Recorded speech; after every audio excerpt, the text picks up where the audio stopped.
Good morning sir. বেশ বেশ, এবার তোরা সবাই বসে পড়। তাহারে তোরা সবাই পড়াশোনা করে এসেছিস তো? স্যার আমরা তো পড়া করেই এসেছি। বই থেকে প্রশ্ন ধরুন কিংবা বইয়ের বাইরে থেকে প্রশ্ন ধরুন, পড়াশোনায় আমরা বাঘ বাচ্চা। বাঘ বাচ্চা? আগে পড়াটা তো ধরি, তারপরেই বোঝা যাবে তোমরা কতটা বাঘ বাচ্চা। পেচি তুই দাঁড়া তো। হ্যাঁ স্যার। তুই বল, একটা মেয়ে বা একটা ছেলে যখন প্রেমে পড়ে তখন তাদের বন্ধু বা বান্ধবীর মধ্যে মন্তব্য কেমন হয়?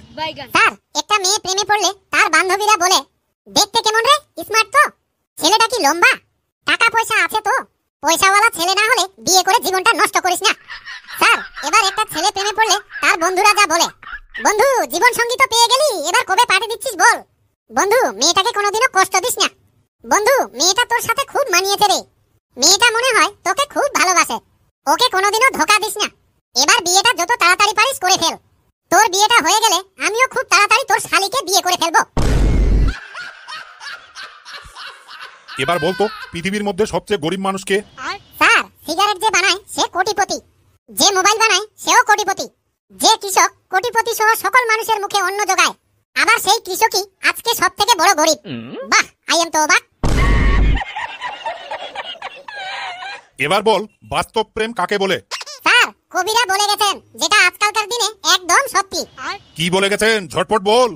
অন্ধ ভালোবাসার গন্ধ বেশি, নকল ভালোবাসার সুবাস বেশি, সত্যিকারের প্রেমে রাগারাগি বেশি, আর মিথ্যা ভালোবাসায় অভিনয় আর হাসাহাসি বেশি। আর এই মিথ্যা ভালোবাসা নাকি আজকালকার দিনে লায়লা মজনুও ফেল। স্যার চোখ খোলো, দৌড় খোলো, হেড স্যার এলো রে। কালু তুই আর আমাকে রাগাস না।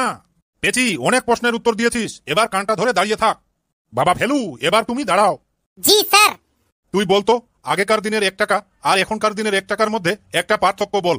স্যার, আগে 1 টাকা দিয়ে শস্য কেনা যেত, তাই শস্যের ছবি লাগানো ছিল, আর এখন 1 টাকায় কিছুই পাওয়া যায় না, তাই বুড়ো আঙ্গুল দেখাচ্ছে। তুই যখন এত কিছু জানিস, তাহলে তুই বলতো, কোন 5টি কারণে স্ত্রীর প্রতি স্বামীর আকর্ষণ কমে যায়? স্যার, 1 হচ্ছে স্বামী যা বুঝায় স্ত্রী তার উল্টোটা বুঝলে, 2 হচ্ছে স্বামীর মুখে মুখে তর্ক করলে, 3 হচ্ছে স্বামীর মতামতের বাইরে জেদ করে কোনো কাজ করলে, 4 হচ্ছে স্বামীর কোনো পছন্দের জিনিসকে গুরুত্ব না দিলে, 5 হচ্ছে স্বামীর পরিশ্রমকে নিয়ে ঠাট্টা করা, আর স্বামীকে কোথায় কোথায় সন্দেহ করলে। বাহ, তোরা তো দেখছি স্বামী স্ত্রী নিয়ে ভালোই কিছু জানিস। স্যার, স্বামী স্ত্রী দিয়ে প্রশ্ন করলে আমাদেরকে হারাতে পারবেন না। রস একেবারে উতলাইয়া উঠছে। আমিও দেখছি তোরা স্বামী স্ত্রীর উপর কতগুলো উত্তর দিতে পারিস। নে এবার বলতো, আগেকার স্ত্রী আর এখনকার স্ত্রীর মধ্যে একটা পার্থক্য বল। স্যার। এই তুই দাঁড়া, তুই স্যারটাকে ছাগলের মতো বলছিস কেন? স্যার, আমি মনে করি আপনি আমাদের গুরুজন, আর গুরুজনরা সবসময় বড়ই হয়, যেহেতু গুরুজন বড় তাই স্যারটাকে বড় করে বলা যায়। ও তাই বুঝি, নে এবার বল। স্যার, আগেকার মেয়েরা স্বামীর সাথে ঝগড়া হলেও একসাথে বেঁচে থাকার স্বপ্ন দেখত, কারণ তারা শ্রদ্ধা করত এবং জান প্রাণ দিয়ে ভালোবাসত। আর এখনকার মেয়েরা সম্মান তো দূরের কথা, কোথায় কোথায় বলে আমাকে ছেড়ে দাও, তুমি আমার যোগ্য না। স্যার, আমার বাড়িতে বউয়ের সাথে একটা বড় ঘটনা ঘটে গেছে। তোর আবার কি ঘটনা ঘটেছে শুনি? একদিন আমাকে বউ এসে বলল, আমার ফোনটা কোথায় গো, আমি খুঁজে পাচ্ছি না। আমি বললাম, ধুর, সব সময় আমার আমার করো কেন, আমাদের বলতে পারো না। আমার বউ একদিন কিছু খুঁজছিল, আমি বললাম, কি খুঁজছো গো? তখন বউ বলল, আমাদের নাইটি, আমাদের ছায়া, আমাদের ব্লাউজ খুঁজছি। স্যার, মুখের লাইসেন্সটা আগে ঠিক করুন, দেখতে বিশ্রী লাগছে। দেখ কালু, আমাকে বেশি রাগাস না, না হলে তোর বাড়িতে কমপ্লেন পাঠাবো কিন্তু। হ্যাঁ স্যার, একান্তই যদি পাঠাতে হয় তাহলে হরলিক্স পাঠিয়ে দিয়েন, আমি তো আবার কমপ্লেন খাই না। এই ফেলু, এই হাঁ করে কি দেখছিস, কানটা ধর বলছি। বাবা ফটকে, এবার তুই দাঁড়া। হ্যাঁ স্যার। তাহারে তোর স্ত্রী কি ভালো রান্না করতে জানে? স্যার, কি আর বলবো, আমার স্ত্রী যখন রান্না করে পুরো বাড়িতে একটা গরম মশলার সুগন্ধ পাওয়া যায়, তখন খাবো বলে মনটা আনন্দে নাচতে থাকে। কিন্তু আমি যখন খেতে বসি তখন আমার মনে হয় একদম সব থেকে ফালতু, বেকার, খাটিয়া রান্না হয়েছে। আচ্ছা, আমি গতকাল তোদের গ্রামে দেখলাম 3-4টে ইঞ্জিনিয়ার, তা কি কাজ হচ্ছে শুনি? স্যার, ইঞ্জিনিয়ার না ছাই, 3টে ইঞ্জিনিয়ার একসঙ্গে বাঁকা পাইপের ভেতরে 5 দিন ধরে তার ঢোকানোর খুব চেষ্টা করছিল। আমি ইঞ্জিনিয়ারদের দেখে বললাম, হ্যালো স্যার, আমি একবার চেষ্টা করে দেখব। ইঞ্জিনিয়ার বলল, আমরা 5 দিন ধরে পাচ্ছি না, তুমি আর কি করবে, চলো তোমাকে একটা চান্স দিলাম। আমি তখন ইঞ্জিনিয়ারদের মাঠে নিয়ে গেলাম, আর একটা বড় ইঁদুর ধরে নিয়ে আসলাম। সেই ইঁদুরের লেজে তার বেঁধে দিলাম, তারপর পাইপের ভেতরে ঢুকিয়ে দিলাম। তখন ইঁদুরটা দৌড়াতে দৌড়াতে পাইপের শেষ মাথায় বেরিয়ে গেল। আমার এই কাজ দেখে ইঞ্জিনিয়াররা বলল, ধুর, আজকাল ডিগ্রির কোনো দাম নেই। তোর স্ত্রীকে ভালোবেসে কোনোদিন গিফট দিস? স্যার, আমি তো গিফট দেই। তা কি দিস শুনি?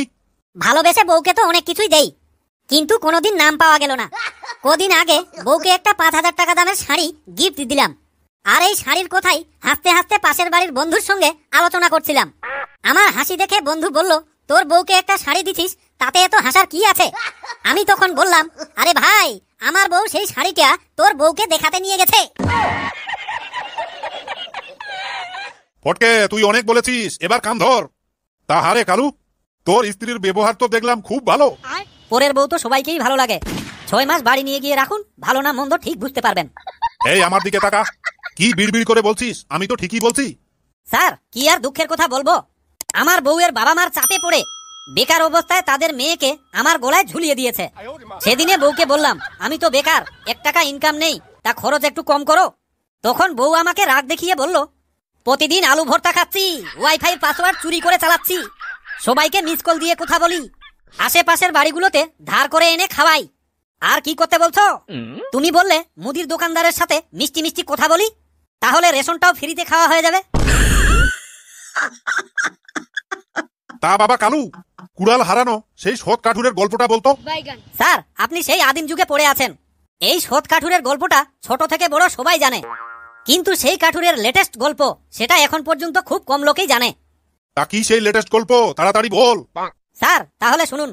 কুড়াল হারানো সেই সৎ কাঠুরে অনেকদিন পর তার স্ত্রীকে নিয়ে জঙ্গলের মধ্যে বেড়াতে গেছে। কাঠুরের স্ত্রী সেই নদীটি দেখতে চাইল, যেই নদীর জলে কাঠুরের কুড়াল গাছ কাটতে গিয়ে পানিতে পড়ে ডুবে গিয়েছিল। কাঠুরের স্ত্রী সেই নদীর ধারে গিয়ে আনন্দে নাচানাচি করছিল। এমন সময় কাঠুরের স্ত্রী নদীর জলে পড়ে গিয়ে ডুবে গেল। এদিকে স্ত্রী ডুবে যাওয়ার শোকে কাঠুরের নদীর ধারে নিঝরে হাউ হাউ করে কাঁদতে লাগলো। তার এই মেয়ের মতো কান্নাকাটি দেখে আবারও সেই জলপরি এলো। নদীতে তার স্ত্রী ডুবে যাওয়ায় বিস্তারিত খুলে বলল। তারপর জলপরি নদীতে ডুব দিয়ে অতি রূপবতী রাজকন্যার মতো দেখতে এক মেয়েকে পানি থেকে তুলে বলল, এটাই কি তোমার স্ত্রী? কাঠুরের সঙ্গে সঙ্গে বলল, হ্যাঁ, এটাই আমার স্ত্রী। জলপরি বলল, খুব ভালো করে কাছে এসে দেখে বলো। কাঠুরে বলল, আর দেখার কিছু নাই, এটাই আমার স্ত্রী হয়। তখন জলপরি বলল, আগেরবার তোমার সততা দেখে আমি খুব মুগ্ধ হয়েছিলাম, এখন তুমি এটা কি বললে? সুন্দরী মেয়ে দেখে তুমি তোমার নিজের স্ত্রীকে ভুলে গেলে?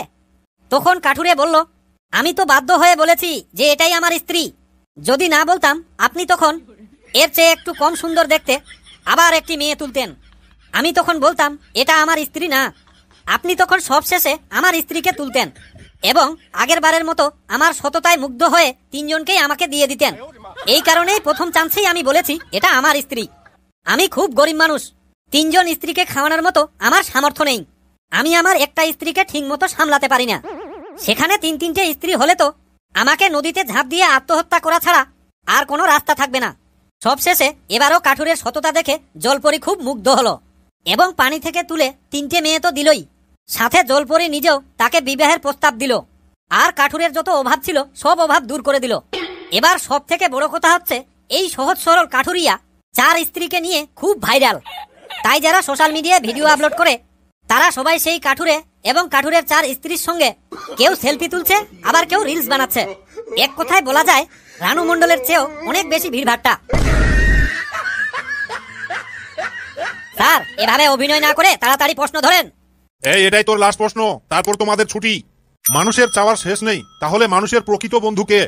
স্যার, উকিল চায় আপনি ঝামেলায় পড়ুন, ডাক্তার চায় আপনি অসুখে পড়ুন, ইলেকট্রিশিয়ান চায় আপনার বাড়ির ওয়্যারিং জ্বলে পুড়ে ছারখার হয়ে যাক, ভাড়াটে বাড়ির মালিক চায় আপনি সারা জীবন যাতে বাড়ি করতে না পারেন, মুচি চায় আপনার জুতোটা যেন এক্ষুনি ছিঁড়ে যায়, ব্যাংক চায় আপনি মোটা অঙ্কের টাকা লোন নিয়ে ঋণগ্রস্ত থাকেন, প্রাইভেট টিচার চায় আপনার সন্তান পাঠ্যপুস্তকের পড়া খুব কম বুঝুক, শুধুমাত্র গোটা পৃথিবীতে একমাত্র চোর চায় আপনি ধনী হন আর গভীর রাতে নাক ডেকে ঘুমান। অতএব চোরই মানুষের প্রকৃত বন্ধু। আজকের মনে তোদের ছুটি, আমি এখন আসলাম। हे प्रभु हे हरि राम कृष्ण जगन्नाथ प्रेमानंद, ये क्या हुआ? गलाव में पानी आ गया। বন্ধুরা, আমাদের এই ভিডিওটি কেমন লাগলো অবশ্যই কমেন্ট করে জানাবেন। ভিডিওটি ভালো লাগলে একটা লাইক দিয়ে বন্ধুদের মাঝে বেশি বেশি করে শেয়ার করে দিন। আর এভাবেই নিত্য নতুন হাসির ভিডিও দেখার জন্য চ্যানেলটিকে সাবস্ক্রাইব করে দিন। আবারও দেখা হবে নতুন কোনো হাসির ভিডিওতে। এভাবেই হাসুন আর সুস্থ থাকুন। ধন্যবাদ।